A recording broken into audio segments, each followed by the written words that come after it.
E parë çfarë duhet them për mbajtjen e ushtrimeve Defender 2025,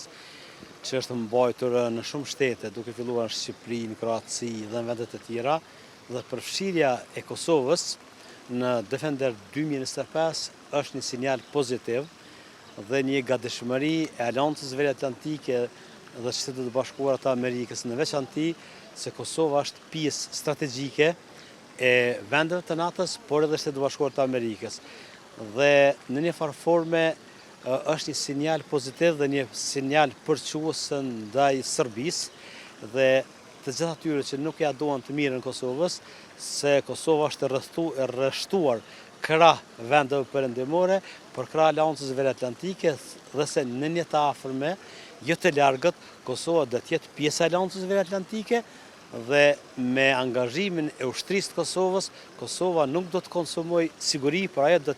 do të importoj paqe dhe siguri, jo vetëm në Kosovë, por edhe në vende tjetër të rajonit, por edhe me tjerë. Jo vetëm kohë të sodit, po edhe në të kaluarën dhe unë pres edhe një të afërm të ardhme që Kosova është target i sulmeve të Serbisë, sepse Serbia ende ndron që një ditë Kosova të jetë pjesë e saj. Mirë po, për shkak të forca në teren, për shkak se në Kosovë është Aleanca Veriatlantike, edhe pse ne nuk jemi pjesë e saj,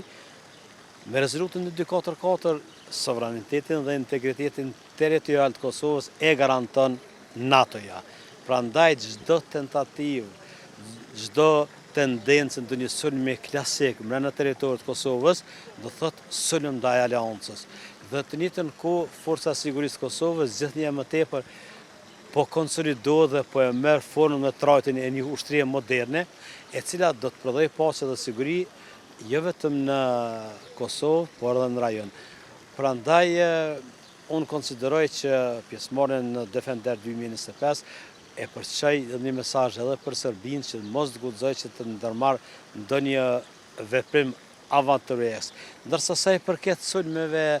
të izoluara siç është rasti i Banjskës, dhe unë besoj që një Banjska e dytë nuk do të përsëritet më, sepse policia e Kosovës ka treguar profesionalizëm të lartë, por edhe të njëjtën kohë moral, se jemi në gjendje që ta mbrojmë vendin tonë dhe kufijt territorial të Kosovës. Vetëm para 3-4 dite do të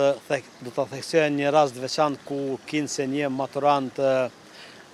është keq përdor forca të tepruara nga ana e policisë, e që në fakt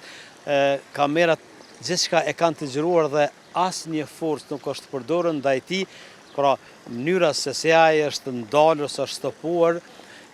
është në përputhje plot me ligjin, pa të i kaluar kompetencat. Dhe shef mediat të cilat janë nën kontrollin e Vučićit, po edhe vetë qeveria e saj dhe presidenti Vučić, çdo rast përpiqen që ta përdorin për konsum të mbrëmshëm, për ta paraqitur Kosovën një vend jo stabil, në një vend kinse serbët janë të persekutuar me tjera, dhe në fakt është e kundërta, sepse që nga shtrirja e sovranitetit dhe integriteti territorial, pra duke përfshirë edhe 4 komuna të veriore të Kosovës, ku atje mbretëron rendi dhe ligje, dhe jo zyrtarisht ose prapa kamerave, si shumica e qytetarëve lokal serb tregojnë se rendi dhe ligje është në nivel më të lartë dhe se kurrë dhe asnjëherë nuk kemi qenë më të sigurt se sa në këtë kohë, kur policia e Kosovës kujdeset për rendin e ligjit dhe jetën e qytetarëve dhe pronën e tyre.